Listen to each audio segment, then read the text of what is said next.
Hi guys and welcome back to my channel. I am Anna and today I will show you how to make the most amazing Egyptian flaky pie you've ever had called Fatir mushaltat. Just listen to that sound.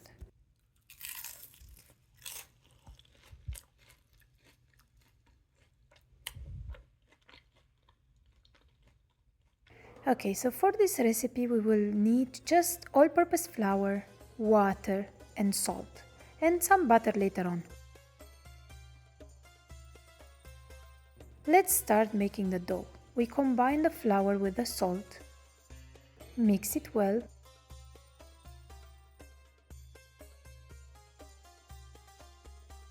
and gradually start adding the water.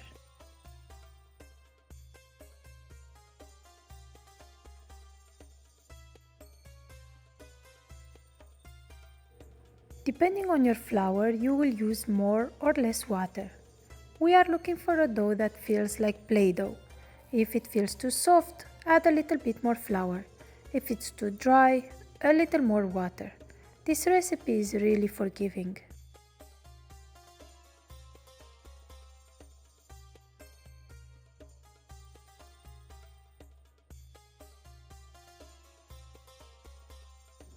We put the dough on a working surface and we start kneading it really well.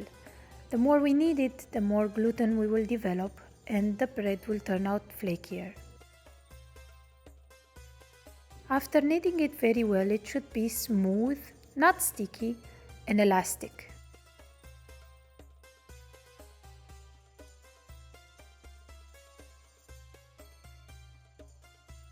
We put it back into our bowl, cover it and let it rest for 30 minutes to an hour at room temperature.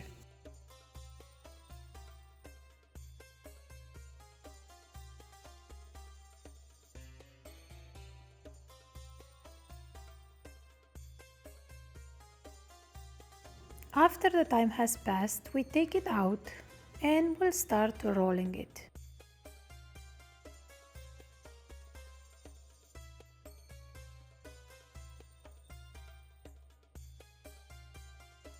It is supple and rolls out easily.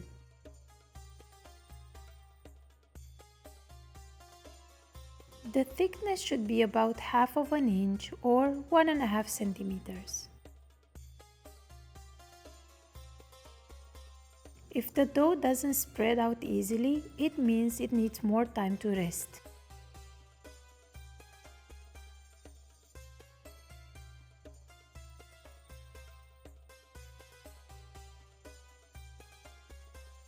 It is time to spread our room temperature butter evenly on it. This is easier if you use a spatula or maybe a knife. Please check the description box for the exact measurements of the ingredients.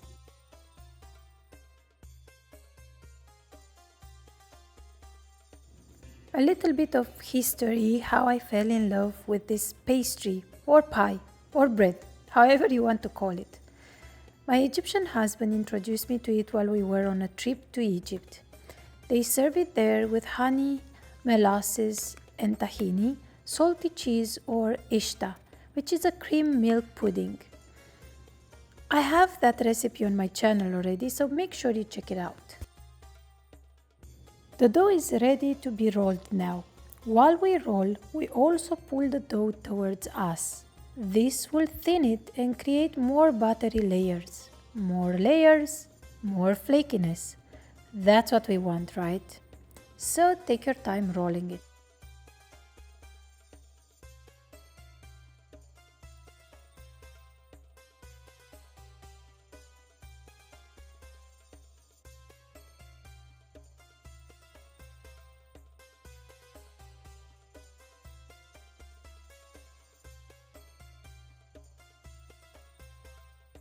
We take our pan with parchment paper, we oil it well so they won't stick, and then we'll start dividing them.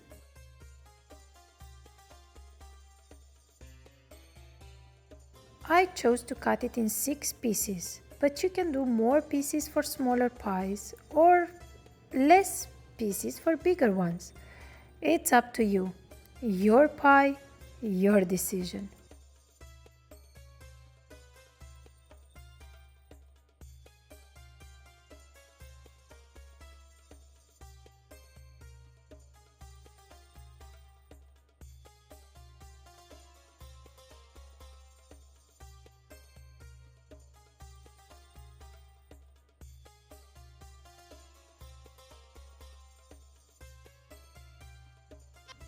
Look at all those buttery layers we've created.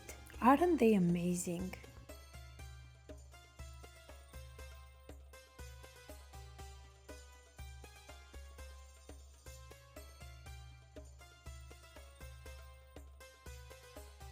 We cover the tray with plastic wrap so they don't dry out, and we put them in the fridge for 2 hours. This step is very flexible. I would say a minimum of 1 hour, but if you run out of time, overnight will work too. You just need to allow the dough to come to room temperature before the next step. Oh, and it's probably a good idea to oil the tops of them too, because my plastic wrap stuck a little bit to them.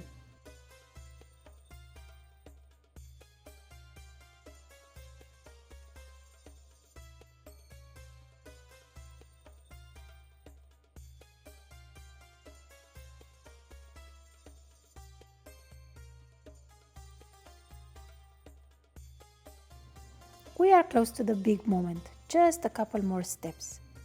We roll each log into a thin square.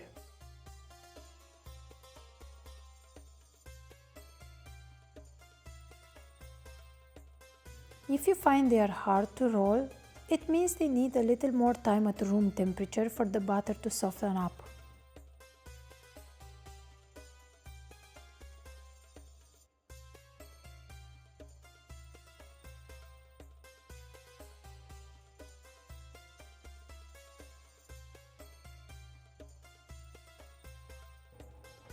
We fold them like you see here.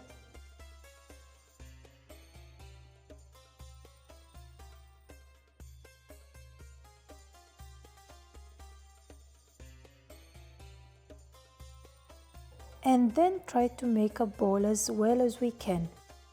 It doesn't have to be perfect. I promise if you follow the steps it will work out in the end.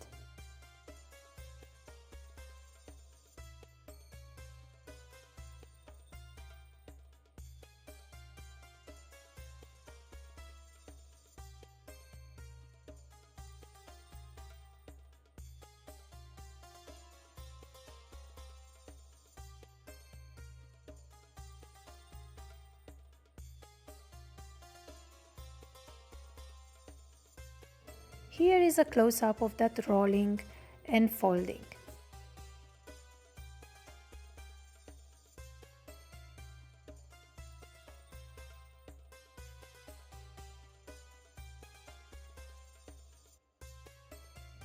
We do the same for all the dough pieces. Cover again and let rest at room temperature for another hour.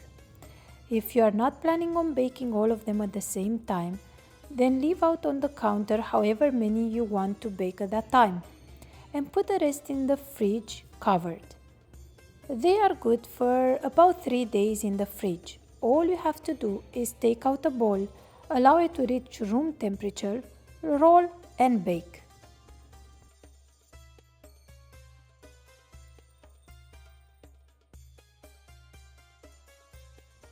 Now we are ready for the last step, which is rolling them about 1/4 of an inch thin and baking them in a very well preheated oven at 500 degrees Fahrenheit. I like to heat my baking steel for at least 20 minutes prior to baking, but if you don't have one, you can bake on a pan directly or a cast iron skillet if you have one. Bake until golden brown, about 15 minutes. The bottom is crispy too. And now listen to that wonderful crunch again.